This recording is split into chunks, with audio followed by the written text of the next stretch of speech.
Salut, on est dimanche et on se retrouve pour une nouvelle Weekly 14. Je vous ai préparé pas mal de petits sujets aujourd'hui, vous inquiétez pas, le but c'est quand même aussi d'avoir à vous montrer des produits réels, mais je suis en train de me dire que peut-être la Weekly ça peut être ce format là où je vous parle de news, de différentes choses aussi, et puis quand j'ai un produit à proprement parler, bah, je fais la prise en main, je fais le test, je fais la vidéo avis entre guillemets, et je me dis que c'est mieux de la caler dans une vidéo à part. Bon, on verra. Et le premier point dont je voulais vous parler, c'est que j'étais plutôt content parce que ma chaîne Axelec, qui parle de, on va dire, motovlog, on va dire c'est une chaîne motovlog, mais bon, vous verrez pour ceux que ça intéresse, vient de passer les 500 abonnés. C'est pas grand chose par rapport à W38, mais c'est cool pour une petite chaîne comme ça qui naît juste d'un loisir, etc. Donc voilà, je suis content. Si ça vous intéresse, je vous mettrai le lien dans la description. La semaine dernière, j'ai publié un sondage sur YouTube à propos justement des annonces récentes liées au concept de smartphone pliable, suite notamment à l'annonce de Samsung. J'avais publié 4 possibilités, c'est génial, c'est l'avenir, pourquoi pas, mais j'attends de voir la véritable utilité, inutile de la masturbation technologique, j'étais plutôt content de ce choix-là. Et D, la réponse D, il y a eu quand même 11% de réponse D sur 1400 votes, vous le voyez quand même, il y a 56% sur pourquoi pas, mais j'attends de voir la véritable utilité. Donc vous n'êtes pas la majorité à penser que c'est complètement inutile. Vous attendez de voir quelle est l'utilité, ça a du sens, et j'avais mis ce choix là volontairement puisque je suis de cet avis là, de savoir que ok, je trouve que ça sert à rien, mais je préfère voir réellement les choses puisqu'on est encore on est très tôt dans ce concept.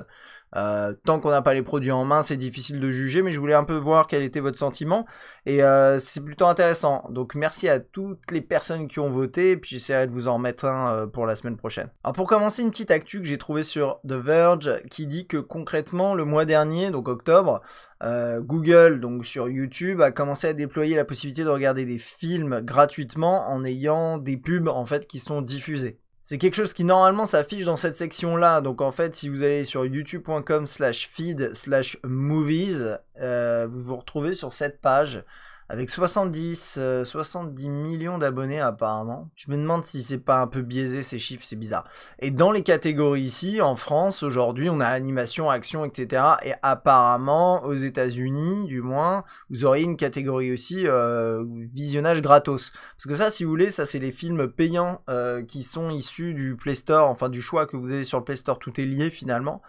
Et normalement, aux États-Unis, vous avez ça. Donc là, j'ai essayé avec un proxy, ça marchait pas, donc si je vous en parle comme ça, peut-être que YouTube dans les prochaines semaines, dans les prochains mois, va déployer aussi chez nous ce genre de fonctions qui permettront de regarder des films. Alors attention, là les films dont il parlait, c'était genre Rocky, Terminator, ce genre de films. Donc c'est des films, on va dire anciens, mais qui peuvent être intéressants néanmoins, et d'y accéder gratos comme ça, sans juste en regardant une ou deux pubs, pourquoi pas. Il y a quelques semaines, je crois 2-3 semaines, je vous avais parlé de l'annonce des Pixel 3, et il y a une fuite qui est apparue sur un média russe, donc là pareil c'est une actu de Verge, je vous mettrai comme d'habitude tous les liens dans la description si ça vous intéresse, qui a balancé apparemment des photos d'un Pixel 3 Lite, qui serait donc une version un peu légère, on va dire, moins équipée, moins chère du Pixel 3. Donc ici on en verrait le design avec à l'arrière un scanner d'empreinte digitale, une optique, un flash. Une des particularités c'est qu'il aurait un jack 3.5 mm sur le dessus. Au niveau des specs on parle d'un écran de 5.56 pouces, un écran de 2220 par 1080 pixels IPS, Snapdragon 670. En termes d'écran finalement c'est un 5.5 pouces comme le Pixel 3 dans la version la plus petite, donc on serait sur le même type de dimension d'écran. Ici on serait donc sur du IPS au lieu de l'OLED qu'on a sur le Pixel 3. Alors après, cette fuite, elle est pas confirmée pour plein de raisons. D'un, il y a un truc qui est bizarre à l'arrière, c'est qu'il y a le logo, c'est un logo, il y a écrit C. Alors je sais pas si c'est, normalement c'est un G comme Google, hein, mais là on a un C, je sais pas, c'est bizarre. Et un autre point aussi, c'est le fait qu'il y a un jack 3.5, ce serait bien pour l'utilisateur, mais tout de même Google a montré que là c'est bon, ils avaient décidé qu'ils mettraient plus de jack dans les smartphones. Pourquoi on aurait un jack sur un produit de ce type, qui est light? Ça n'a pas vraiment de sens, je vois pas quel serait le rapport. On a quand même la capacité d'avoir, voilà, du USB de type C là-dessus pour écouter la musique, ou éventuellement sans fil. Enfin, je vois pas le rapport entre le fait d'avoir un produit moins cher et le fait d'insérer un jack 3.5 dans celui-là plutôt que dans les hauts de gamme. Ça n'a pas de sens. Donc bref, à prendre avec des pincettes, cette actualité, ces fuites, mais bon, pourquoi pas, ça peut être intéressant à voir le tarif de toute façon. Hein. Une petite actu qui m'a fait sourire parce que ça me fait penser au Bandgate qu'on avait eu, c'était sur lequel? C'était sur les premiers iPhone Plus il y a quelques années. Et qu'il n'y a pas si longtemps que ça d'ailleurs. On a le YouTuber Jerry Rig Everything qui fait régulièrement des tests sur des produits. Il achète les produits, il les détruit et il voit un peu leur niveau de résistance. Et c'est pas trop mal fait généralement. Là, il a fait le test avec le nouvel iPad Pro et on s'amuse bien parce que regardez, voilà.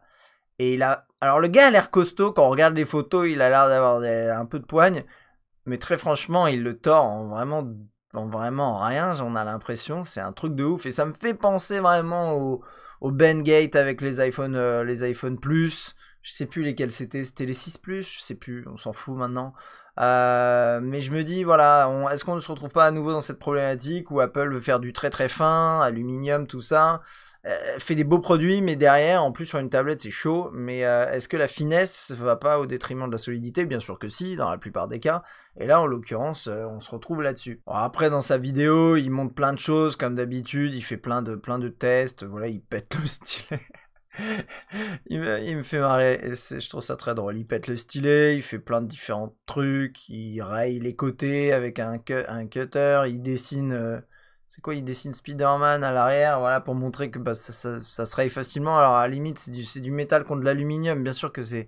Bon, ça c'est normal. Un test qu'il faisait aussi, qui est peut-être plus intéressant, c'est quand il essaye de rayer l'optique, le verre de protection pour au niveau de l'optique. Alors il y arrive bien, après il force un peu, il a les outils et tout, mais il a réussi à bien rayer là. Il s'amuse aussi à brûler les écrans, je sais pas pourquoi il fait ça, je vois pas trop l'intérêt, mais vous me direz peut-être. Et puis bien sûr la fameuse partie qu'on a vue là à l'instant en vidéo, voilà, je vous la repasse quand même parce que c'est pas inintéressant, c'est de voir à quel point il arrive à le tordre facilement, et franchement ça c'est c'est pas terrible. Donc voilà, ça c'était un petit mot là-dessus, parce que au final, faut quand même s'interroger sur la notion de finesse, les matériaux utilisés, c'est un produit qui coûte une blinde quand même, et il arrive à le tordre très très facilement. Encore une fois, c'est une tablette, c'est vachement sensible, parce qu'il y a beaucoup de surface, donc c'est normal, et puis c'est très très fin. Donc je sais pas, dites-moi ce que vous en pensez. Est-ce que vous pensez que c'est ce genre de choses que vous feriez pas de toute façon?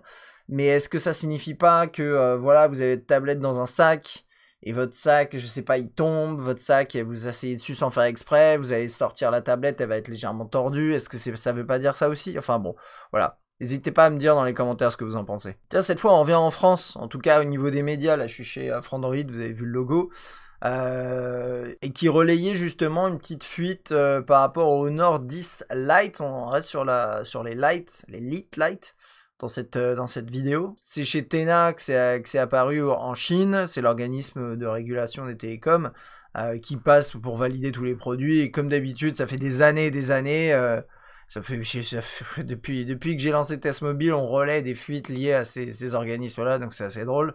Aux États-Unis d'ailleurs aussi. Et là, en tout cas, on aurait, par exemple, là, pour ce produit, donc qui serait le Honor 10 Lite, un écran de 6.20 pouces, 2340 par 1080, Kirin 710, 4 ou 6 Go de RAM, 64 ou 128 Go de stockage selon les versions. Alors, voilà, ça c'est à ça que ça ressemble la fuite, et c'est un peu tendu à lire, donc c'est pour ça que j'ai lu la version Frandroid, mais en gros c'était ça. Là, on a l'écran, il dirait une batterie de 3320 mAh éventuellement. Après, vous avez les bandes, vous avez le poids, 160 grammes, etc. Bon, voilà. Ça, c'est à voir. C'est un produit qui pourrait éventuellement être dévoilé prochainement. Je ne sais pas si c'est quelque chose qui devrait arriver chez nous. S'il a été aperçu en Chine, ça ne veut pas forcément dire qu'il arrivera chez nous.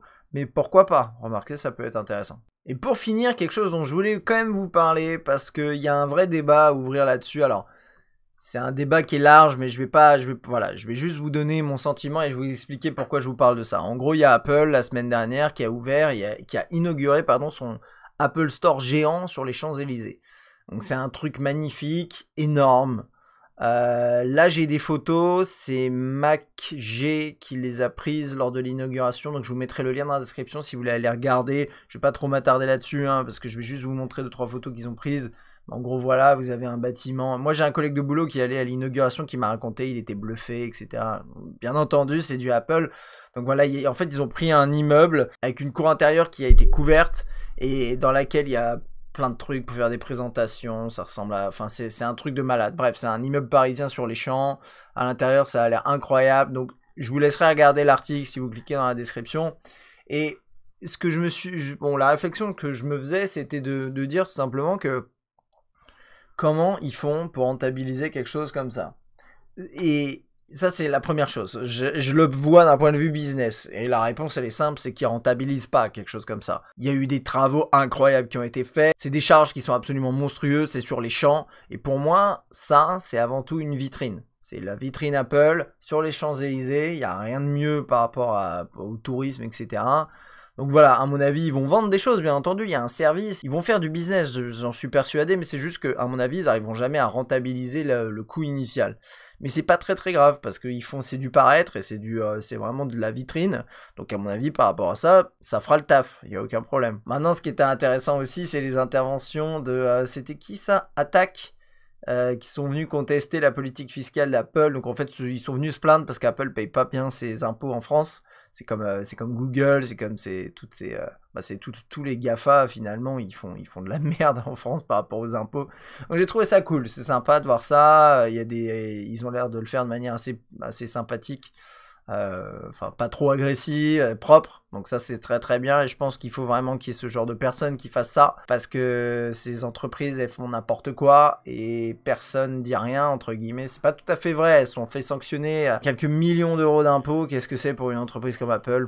Enfin bref, pareil, ça m'intéresse de savoir, de connaître votre avis. Si vous êtes en Ile-de-France ou vers Paris, n'hésitez pas à aller faire un tour là-dedans et de me dire si c'est aussi impressionnant que ce que ça donne l'impression dans les photos, mais à mon avis c'est un truc de fou, hein. C'est clair. Voilà, ce sera tout pour cette weekly numéro 14, enregistrée le 18 novembre 2018, comme ça au moins vous avez la date si vous la regardez plus tard.